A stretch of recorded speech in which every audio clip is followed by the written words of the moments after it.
Hello, नमस्कार, आदाब, सत श्री अकाल और अस्सलाम वालेकुम। मैं हूं मोहम्मद अहमद काज़मी, लेकर आया हूं आपका पसंदीदा कार्यक्रम आपके रूबरू। हम मुसलसल यूक्रेन जंग को अलग अलग तरीके से, अलग अलग सोर्सेज से इंफॉर्मेशन हासिल करके आप तक पहुंचा रहे हैं। खबरों के साथ साथ कुछ जानकार लोगों से भी आपकी मुलाकात करा रहे हैं ताकि यूक्रेन जंग के मुख्तलिफ पहलुओं पर बात हो सके। इस वक्त जंग चौथे हफ्ते में दाखिल हो गई है, 20 दिन मुकम्मल हो चुके हैं और बातचीत का सिलसिला भी रूस और यूक्रेन के बीच जारी है। इस बीच कल बहुत ही गैर मामूली किस्म का एक वाकया हुआ कि 3 मुल्कों के प्राइम मिनिस्टर्स, पोलैंड, स्लोवेनिया और चेक रिपब्लिक के प्राइम मिनिस्टर्स ट्रेन के जरिए कीव पहुंचे, जबकि कीव में बमबारी हो रही थी, धमाके हो रहे थे मुसलसल कल दिन भर। इन सब के बीच में क्या कुछ हो रहा है, अब कहां तक पहुंचे, क्या कुछ है, ये सब समझने के लिए मेरे साथ खास मेहमान हैं सीनियर जर्नलिस्ट शेख मंजूर साहब, जो एक लंबे अरसे तक इंटरनेशनल अफेयर्स को कवर किया है, बहुत नजदीक से हालात को जानते हैं। शेख मंजूर साहब, वेलकम है आपका मीडिया स्टार शुक्रिया। वुडन को आपने वक्त दिया। आप बताइए कि अब आप जंग को कहां महसूस कर रहे हैं, क्योंकि अब तक आप कई बार ये कह चुके हैं कि रूस, पुतिन जो कुछ चाहेगा होगा वही। अब आपका क्या असेसमेंट? देखिए, एक चीज जो अब क्लियर हुई है, इस जंग की नवीयत जो है अनएक्सपेक्टेड नेचर की रही है, जिसके जो डिफेंस एनालिस्ट थे या पॉलिटिशियंस जो थे, जिनका ये अंदाजा था कि ये जंग 4 या 5 दिनों के अंदर खत्म हो जाएगा, अब चौथे हफ्ते में भी दाखिल हो रहा था। और रशिया का जो ऑब्जेक्टिव है कि इसको लिबरेट करने का या वहाँ पर गवर्नमेंट डिसलॉज करने का, वो अभी तक इसमें कामयाब नहीं हुए हैं। हालांकि मैं अभी भी इस बात पर यकीन रखता हूँ कि रशिया का जो मेन जो इसका जिसके लिए उन्होंने जंग किया है, उसमें से मेजर ऑब्जेक्टिव्स जब तक उससे हासिल नहीं होंगे वो इससे दस्तबरदार नहीं होगा, क्योंकि फिर ये इंटरनेशनल लेवल पर उसकी एक डिफीट है। ऑलरेडी रशिया को भी बहुत नुकसान उठाना पड़ा, यहाँ तक कि कुछ खबरें आई थी जिसमें उसको चाइना ने डिनाई भी किया कि उसने आर्म्स एंड एम्यूनिशन के स्पेयर पार्ट्स के लिए रिक्वेस्ट की थी, हालांकि उसको चाइना ने रिफ्यूज भी किया। लेकिन या तो रशिया की जो स्ट्रेटजी थी, मिलिट्री स्ट्रेटजी, इसको हासिल करने के, यहाँ पर जो इसका ऑब्जेक्टिव है उसको हासिल करने के लिए, उसमें कहीं ना कहीं खामी आ रही है, जिसका जिक्र बहुत सारे डिफेंस एनालिस्ट भी करते हैं कि उन दूसरी बात अनएक्सपेक्टेड रेजिस्टेंस मिल रही है। यहां तक कि अब ये भी आया है 10 से 15 हजार जो है फॉरेन कंट्रीज के जो है वॉलंटियर्स है या जो ब्रिटिश क्वीन के जो पर्सनल बॉडीगार्ड्स है, वो भी इस जंग के लिए रिक्रूट कर रहे हैं। अभी हाल ही में पाकिस्तान ने एक वेबसाइट बंद की जिसमें यूक्रेन में जंग लड़ने के लिए वॉलंटियर्स के लिए रजिस्ट्रेशन हो रही थी।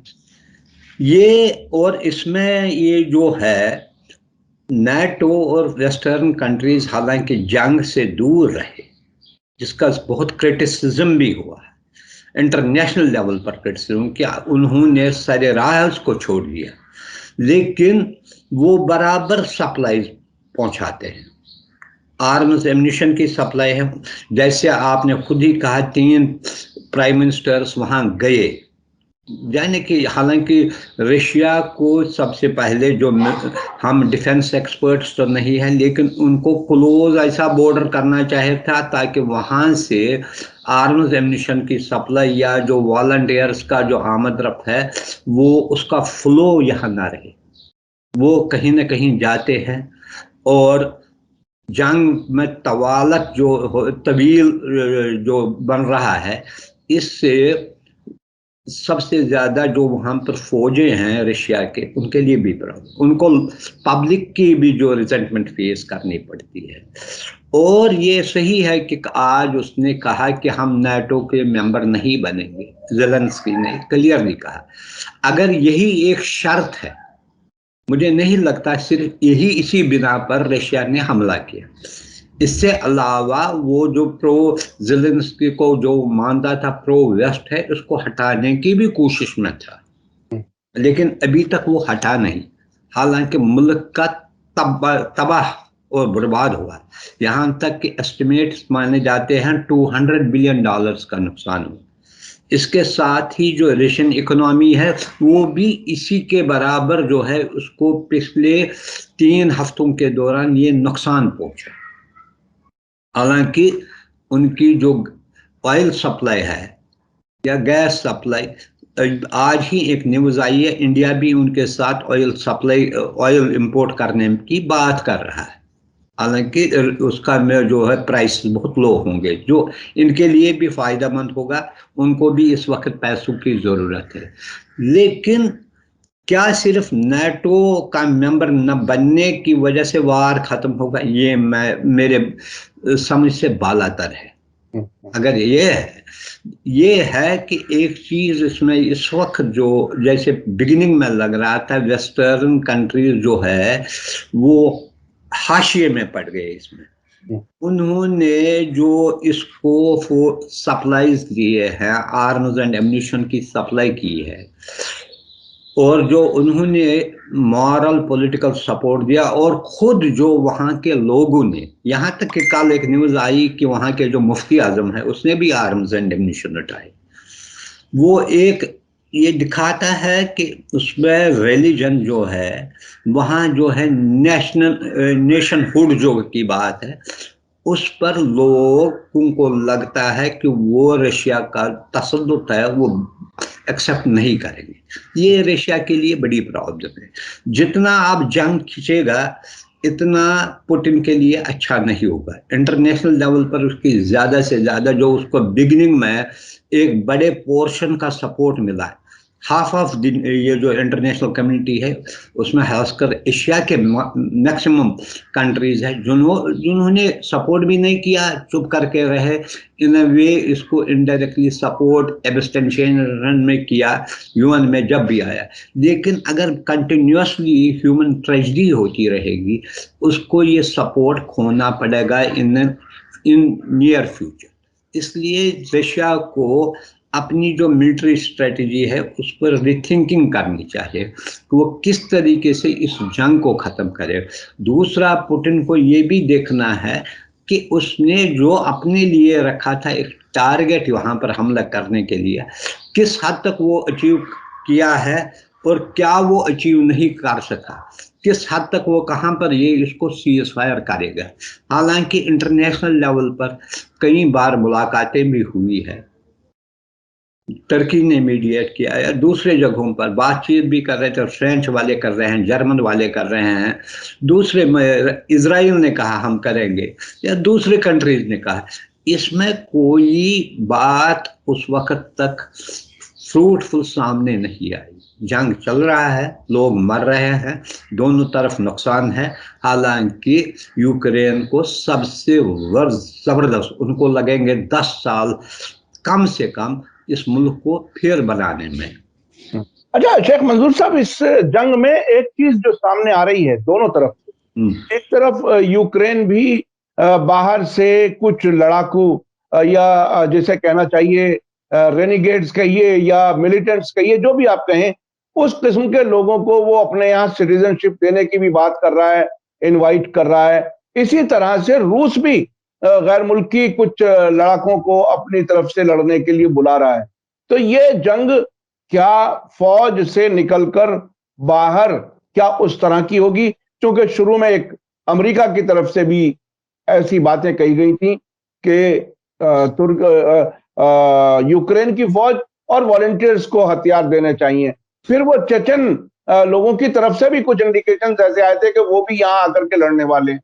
ये जो दोनों तरफ से गैर फौजी एलिमेंट्स को बुलाने की बात हो रही है, उसे आप कैसे देखते हैं? देखिए, अगर आप देखें कि वेस्टर्न कंट्रीज की ये पॉलिसी पहले से है।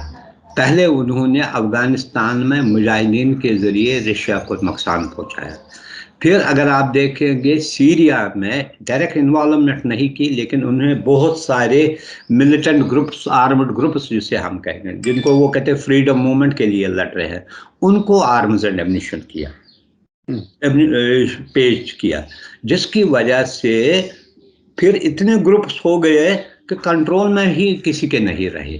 यहाँ पर भी अगर आपने जो, जैसे मैंने पहले कहा, एक वेबसाइट में जैसे पाकिस्तान के बारे में कहा, वहाँ से वॉलंटियर जा रहे हैं, दूसरी जगहों से जा रहे हैं, या यूरोप से कहते हैं अभी तक 15-20 हज़ार लोग जो है वो दाखिल हुए।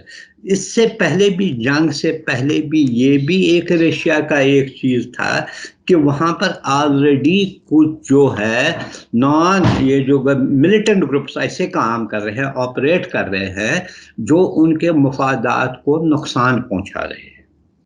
जबकि ये भी सामने आया है कि चेचन वाले जो है, जो उनको जो यूक्रेन तरफ से पहले जो ट्रीटमेंट हुआ, वो शायद वो भी एक मसला रहा है इसमें। लेकिन बाज़ाब्ता तौर पर एक मिलिटेंट ग्रुप, चाहे जो बाहर से वॉलंटियर आ रहे हैं, वो क्या, वो भी उनको आर्म कर रहे हैं, वो इसी तरह आप उनको आर्म कर रहे हैं जैसे आपने यहाँ पर किया है अफगानिस्तान में, जैसे सीरिया में किया, या जैसे किसी दूसरी जगह आप उनको लोकल्स, एक तो लोकल्स के अलावा फॉरेनर्स को आप आने की इजाज़त दे रहे हैं।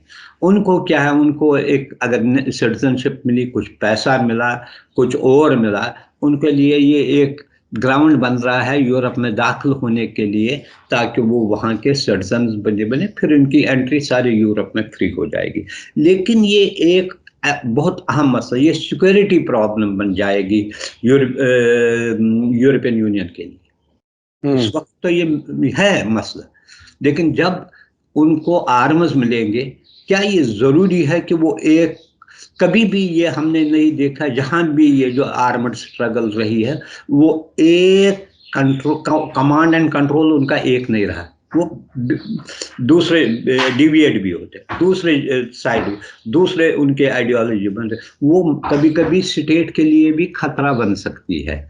जैसे हमने देखा कि कहीं भी वो बड़े बड़े कंट्रीज के खिलाफ, जिनके साथ वो लड़ रहे हैं, उन्हीं के खिलाफ फिर होते हैं। ये इस वक्त यूरोपियन कंट्रीज को देखना चाहिए, क्या ये जो कदम सिर्फ रशिया को रोकने के लिए है, आखिर उनके गले की हड्डी ना बने। जी, आपने बिल्कुल सही बताया कि एक कमांड कंट्रोल में रहना मुश्किल है। अफगानिस्तान की मिसाल हमारे सामने है। अच्छा, एक और ताजा खबर है कि व्लादिमीर पुतिन ने जो बाइडन, एंटनी ब्लिंकन और कई और लोगों पर पाबंदियां लगाई हैं। क्या वो कोई वाकई कोई इफेक्टिव कोई चीज है? अब तक अमेरिका की तरफ से पाबंदियां लगा करती थी, वो पहले ही ऑलरेडी रूस के बहुत से प्रोमिनेंट लोगों पर पाबंदियां लगा चुका है। पुतिन पर भी लगाए, अब पुतिन पर भी लगाया, बिल्कुल। अब ये रिवर्स जो हो रहा है रूस की तरफ से, वो क्या लगता है आपको? कुछ कोई इफेक्टिव मेजर है, क्या चीज है? ये चीजें सिंबॉलिक होती है।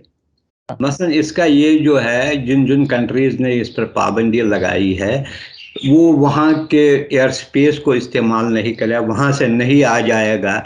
इसी तरीके से रशिया ने भी रिटेलिएशन में ये कदम उठाया है। ये इतना इम्पॉर्टेंट नहीं है, इम्पॉर्टेंट है जो अदर इकोनॉमिक सैंक्शंस लगाए गए, लेकिन उसमें भी एक कैच है, ये इंडिविजुअल कंट्रीज ने लगाए, ये यूनाइटेड नेशन ने नहीं लगाए। और इसका एक ये प्लस पॉइंट रशिया को मिलेगा कि जो इंटरनेशनल कम्युनिटी है, मेंबर नेशंस है, वो बाउंड नहीं है कि वो एक्सेप्ट करेंगे नहीं। अच्छा, प्रेसिडेंट जेलेंस्की की तरफ से जो ताजा बयान है वो ये कि रूस अब ज्यादा रियलिस्टिक होकर के बात कर रहा है। ऐसा लग रहा है कि वो कहीं ना कहीं कुछ रूस की कंडीशंस के लिए तैयार है, हालांकि उन्होंने अब से पहले भी इशारे दिए थे। अब जो बातचीत चल रही है, जो आज भी जारी रहेगी, क्या कुछ है बातचीत में कोई वाकई आगे कुछ बढ़ने का सिलसिला नजर आ रहा है?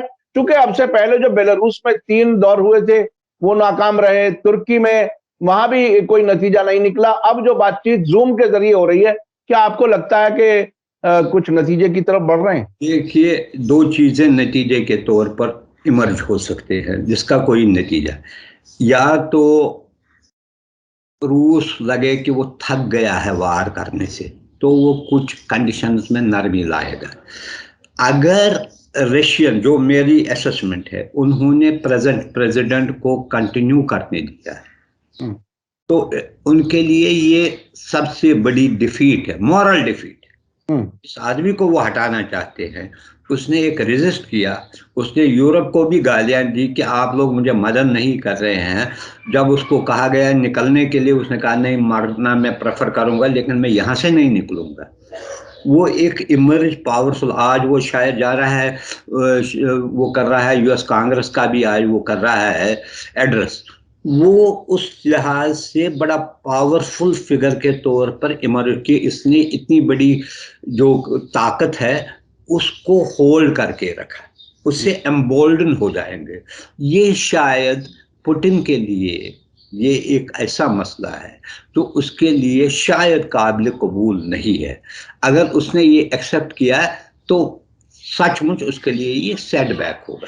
ये हकीकत है, ये नाटो नहीं करेगा, लेकिन नाटो में रह के ऑफिशियली या अनऑफिशियली, जैसे आपने कहा कि 3 प्राइम मिनिस्टर पोलैंड और इनके यहाँ पर आ गए और आर्म्स एंड एम्यूनिशन भी बराबर चल रहा है, नाटो के बगैर भी अगर वो चले तो ना नाटो मेंबर बनेगा, वो भी नहीं। तो इसी तरीके से अगर चलेगा तो उसको ये कौन सा, यानी कि ये हरफ आखिर है कि नाटो मेंबर बनने के बाद ही सारा कुछ बनेगा।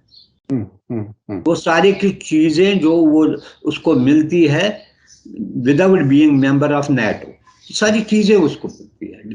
फाइनेंशियल सपोर्ट दे रहे हैं उसको, आर्म्स एम्यूनिशन देते हैं, मेडिकल सप्लाईज देते हैं, बड़े बड़े जहाज, जो पोलैंड को कहा गया कि उसको जहाज भी फराहम करो, वो चीजें तो हो रही है। लेकिन रशिया के लिए ये आइंदा ये प्रॉब्लम खड़ा करेगी, क्योंकि रशिया के लिए ये फिर रोक लगेगी कि जो इसके एम्बिशंस है, जो खासकर यूरोप में इसको जो एंट्री दाखिल होने की कोशिश कर रहा है, वहाँ अपना इन्फ्लुएंस बढ़ाने की कोशिश कर रहा था, it will be a great setback to Russia. इसीलिए मुझे अभी भी लगता है जो कॉमन सेंस कहते और जो जिस किस्म का टेम्परामेंट है पुतिन का, वो ये कभी भी एक्सेप्ट नहीं करेगा अनलेस उसकी मिलिट्री वीकनेसेस हो। अच्छा, अब मैं भारत की तरफ आता हूं। इस यूनाइटेड नेशन में वोटिंग में भारत एब्सटेन किया है अमेरिका की तरफ से, जो रेजोल्यूशन आया था। अब ये नई बात एक आ रही है कि भारत रूस से तेल सस्ते रेट्स पर लेने के लिए कुछ बात चल रही है। अब भारत को क्या कुछ फायदा नुकसान होने वाला है, कहाँ कुछ है भारत के लिए इस जंग में? देखिए, उनको कोई बड़ा नुकसान नहीं होगा, बड़ी कंट्री है, इकोनॉमी बहुत बड़ी है, यूएस के साथ is a major trade partner. ऐसे ही चाइना के साथ हालांकि रिलेशंस भी स्ट्रेंड है, लेकिन फिर भी $100 बिलियन से ज़्यादा ट्रेड चल रहा है। अमेरिका से तकरीबन 500 बिलियन ट्रेड चल रहा है। उन्होंने भी जो कहा है कि वहाँ का अमेरिकन कांग्रेस में और सेनेट में ये बात चली, कुछ मेंबरों ने कहा कि इंडिया को प्रेशराइज करना चाहिए कि वो भी हमारी सैंक्शंस का पाबंद रहे, लेकिन बहुत सारे मेंबरों ने ये भी कहा ये पॉसिबल नहीं है, क्योंकि इन द लॉन्ग रन सबसे ज्यादा नुकसान उनको ही होगा, क्योंकि balance of trade is in their favour, it's not in favour of India. India से सिर्फ 115-120 बिलियन डॉलर है, जबकि वहां से 400 बिलियन डॉलर की ट्रेड होती है, वो उनको ही नुकसान होगा। और ये तो आप छोटी कंट्री, अब छोटी कंट्री भी कहाँ मानती है। अब देखिए कि पाकिस्तान ऑलरेडी कहा जो कुछ करो कर, हम नहीं माने। यूएई ने भी, हालांकि दूसरी बार उन्होंने कहा, एक न्यूज ये भी आई, उन्होंने फोन नहीं उठाया बाइडेन का, ये भी न्यूज आई जी जी, और किसी ने डिनाई भी नहीं किया। हाँ, सऊदी अरब और यूएई की तरफ से भी ऐसी खबर थी कि वहां वो फोन नहीं उठाए व्हाइट हाउस। अमेरिकन पेपर में आया, जी जी, अमेरिकन पेपर में आया। अब जो ये कंट्रीज भी कहते, अभी जो इंडिया का है तभी वो इसके साथ नेगोशिएट करे जब उसको पता है कि कोई उस पर सैंक्शंस नहीं लगाए। दूसरी बात, हमने ईरान के मसले पर भी ये देखा है कि वेवर मिला इंडिया को, जब ऑयल इंपोर्ट्स के लिए उनको वेवर दिया गया 2-3 बार कि आप इंपोर्ट कर सकते हैं, लेकिन प्लीज ग्रेजुअली उसको कम किया जाए। $12 बिलियन का वो चल रहा था उनके साथ ऑयल। ये हालांकि बाद में ये किया था उसको बार्टर सिस्टम के जरिए उसको ट्रांसफर, चूंकि जो बैंक्स ऑपरेट कर रहे हैं ट्रांसफर ऑफ मनी वो जर्मन में ज़्यादा थे, ये यूरोप में थे, उन पर भी ट्रंप ने पाबंदी लगाई अपने ही ट्रांजेक्शन। फिर ये हुआ कि बार्टर, हम गुंदम या कुछ और चीज़ यहाँ से भेजेंगे, वो वहाँ से तेल भेजेंगे, उस पर भी जब जिसको अमेरिका व ट्रंप बहुत सख्ती से लागू करना चाहता है, उसने भी टर्की और इनको दिया। टर्की को 2 के बाद उसने बंद किया, लेकिन ये इंडिया को बंद नहीं किया।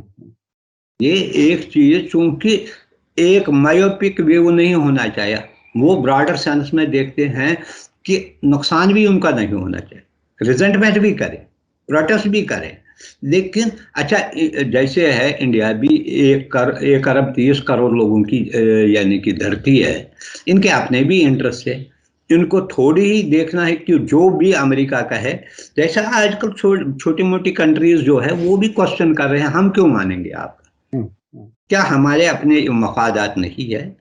यही बात जो है कि इंडिया भी अपने मफादात, उसको नजर आ रहा है कि इस मसले में, इस जंग में इसको न्यूट्रल रहना चाहिए, वो किसी के ओपनली किसी के साथ नहीं जाना चाहते, इसलिए उन्होंने एब्सटेन किया वोटिंग में, चाहे वो जनरल असेंबली में थी या सिक्योरिटी काउंसिल में। लेकिन साथ ही साथ इंडिया ने जो ह्यूमन राइट्स इश्यूज है उस पर बात की, कंसर्न दिखाया कि जाने जाती है, बेहद नाहक लोगों की जाने जाती है, इसको रोकने की ज़रूरत है।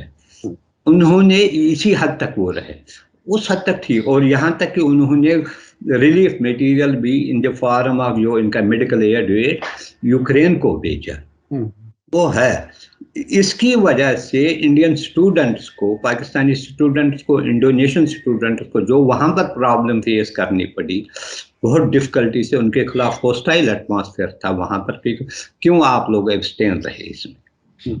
देखने एक पॉलिसी है हुकूमत की जो उन्हें लगता है हमें इस मामले में एक रियलिस्टिक व्यू अडॉप्ट करना चाहिए। अच्छा, आखिर में शेख साहब मैं मालूम करना चाहता हूं कि आपका अब क्या अंदाजा है, ये जंग कितनी लंबी चल सकती है, कब खत्म हो सकती है, कुछ क्या अब तक कुछ ऐसा आपको? मुझे नहीं लगता है ये चलेगी। अभी भी मैं ये कहता हूं कि रशिया को फेस सेविंग मिलनी चाहिए, किस फॉर्म में, जब तक नहीं मिलेगी ये खिंचेगा, लेकिन जितना खिंचेगा इतना रशिया को नुकसान अब होगा।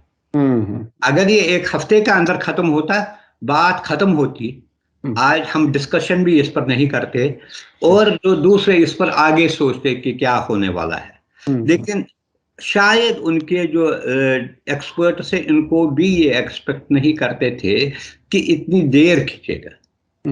और इसमें चूंकि अब ये बन रहा है, चूंकि सिविलियन ह्यूमन शील्ड आता है, तो इसलिए दाखिल नहीं होते, लोग सामने होते, टैंक उन पर नहीं चलाया जा सकता है, उन पर बख्तरबंद गाड़ियां नहीं जाएगी, इसलिए उनके लिए भी एक परेशान कुन है कि इसको कैसे टैकल करें। और ये भी अब सामने हुआ कि इतना रशिया ने क्लेम किया था कि इसने सारे बॉर्डर्स को एनसर्कल किया है, लेकिन अब ये भी पता चलता है कि ओपन बॉर्डर पोरस बन गया है, दाखिल होते हैं, बड़े बड़े लीडर दाखिल होते हैं, और ये जो है आर्मड ग्रुप्स की तो बात ही नहीं है, वो भी जोक दर जोक दाखिल हो रहे हैं। जी। इसलिए रशिया के लिए फेस सेविंग कुछ होनी चाहिए, वरना उसके लिए जो इमेज है बहुत डेंट करेगी उसकी इमेज। बहुत बहुत शुक्रिया शेख मंजूर साहब, आपने मीडिया स्टार वर्ल्ड के दर्शकों के लिए वक्त निकाला और आपने अब तक की सूरत हाल बताई, और साथ साथ ये बताया कि रूस को फेस सेविंग मिलना चाहिए, तब ये जंग बंद हो सकती है। चूंकि जंग शुरू करना आसान है, उसे बंद करना ज्यादा मुश्किल है, खत्म करना बहुत मुश्किल है। उनके हाथ में नहीं था ना, उनको लग रहा था ये हफ्ते में खत्म होगा।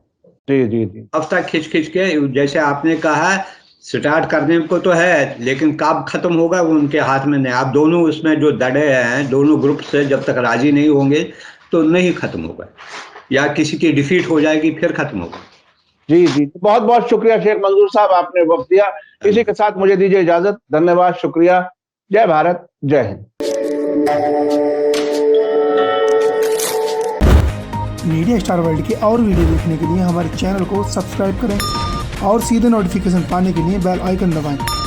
और अगर हमारी खबर सच्ची और अच्छी लगे तो अपने व्हाट्सएप, इंस्टाग्राम, फेसबुक और ट्विटर अकाउंट पर ज़रूर शेयर करें।